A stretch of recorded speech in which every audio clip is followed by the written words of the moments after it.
Seconda settimana in regione per curiosi del territorio. Si tratta di 22 giovani futuri operatori del turismo, di scambi culturali e commerciali, impegnati nello stage internazionale dell'IRSE, che è l'Istituto regionale di studi europei. Natascia Gargano li ha incontrati a Pordenone, dove sono ospiti.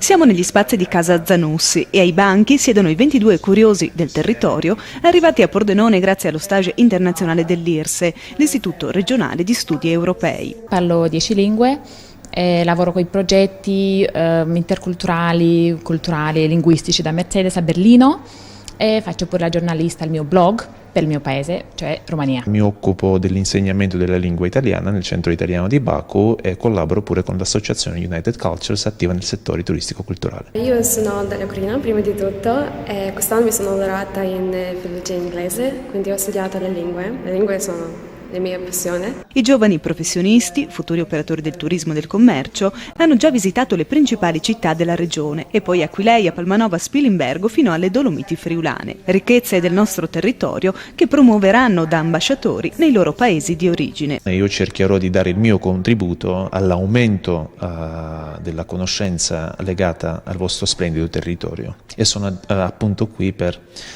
conoscerlo a fondo per poterlo promuovere di ritorno in patria. Mi ha colpito la gente piuttosto, che è molto simpatica, aperta, veramente una meraviglia. Questo stage per me è molto importante perché ho la possibilità di stare in un contesto più interculturale, di conoscere questa regione meglio. La regione partecipa con un contributo ad hoc di 15.000 euro al progetto che dura 3 settimane e si rinnova da oltre 30 anni. La prossima settimana i curiosi saranno anche impegnati in brevi esperienze di lavoro nelle aziende del territorio.